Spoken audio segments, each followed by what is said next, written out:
Hello everyone, my name is Emilia and I will be talking about the famous proverb, beauty is in the eyes of the beholder. Beauty is a highly praised adjective that relates with aesthetic perception. It is an important quality of anything that arouses the viewer in some manner, often used to describe something pleasant in our eyes, something that is heartwarming, and it just takes our breath away. Both natural occurrences such as sunsets or mountains and man-made artifacts such as paintings and symphonies are deemed as beautiful. All of us must have heard the famous quote, "Beauty is in the eye of the beholder," as the proverb goes, signifying that beauty is constructed by observers rather than existing on its own.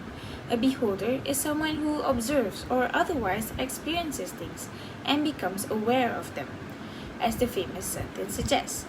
You may pay attention to be a beholder. Various people may see different things when it comes to the same occurrences.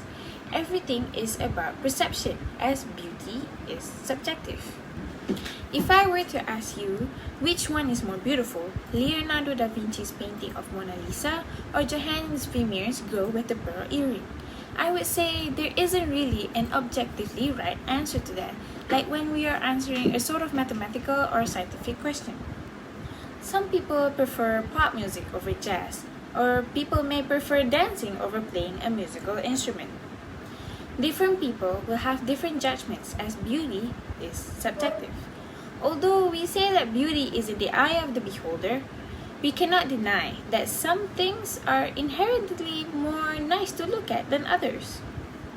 It seems that this view on the left is objectively more beautiful than on the right. We often give reasons for our judgments towards people, stating why we prefer one over the other, thus indicating beauty is subjective.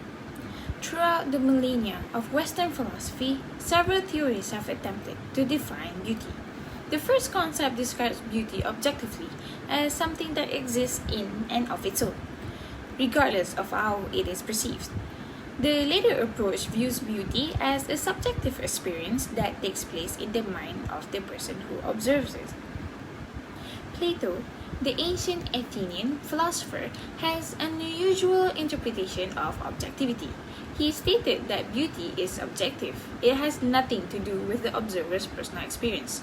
He sees that everything has its ideal form and it is a physical concept. Besides that, Aristotle also had an objective concept of beauty, but it was significantly different from Plato.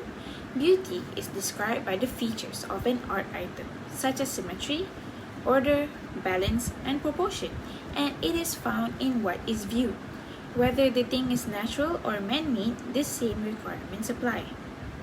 Meanwhile, Scottish philosopher David Hume argued that beauty is completely subjective, based on thoughts and emotions, rather than things.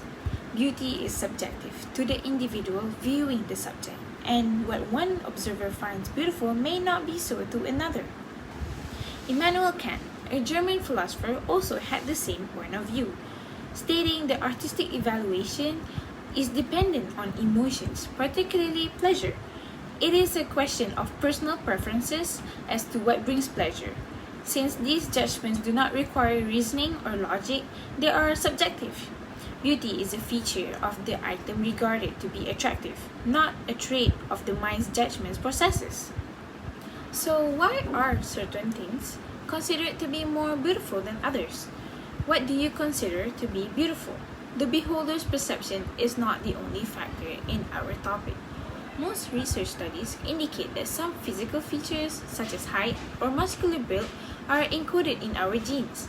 A recent study reveals that it is our particular personal experiences that cause us to find one face more attractive over another.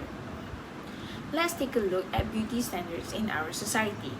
When we picture a beautiful face, why does having clear, fair skin comes to mind? If we were to imagine the perfect body, why does it have to be skinny for women and masculine for men? Ever wondered who told us that these types are considered beautiful in the first place? Society has a stereotypical view of what is and isn't beautiful. While we may have read somewhere that these changes between time periods and social and cultural communities, We typically overlook the reality that judgments of beautiful are frequently affected and even reinforced by majority group mentality. Typically in Asia, the majority of society deems that being fair, tall, skinny, and having huge eyes is the ideal type and considered beautiful.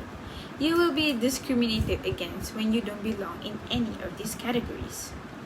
Meanwhile, in Western countries, people of color are seen to be the most attractive. Curvy people who get all the love and unique physical features are considered beautiful. It is all about perception and the environment we live in. Keep in mind that out there is a beautiful world waiting to be seen, from the little things such as how pretty your morning coffee art is to the largest mountains with breathtaking sceneries.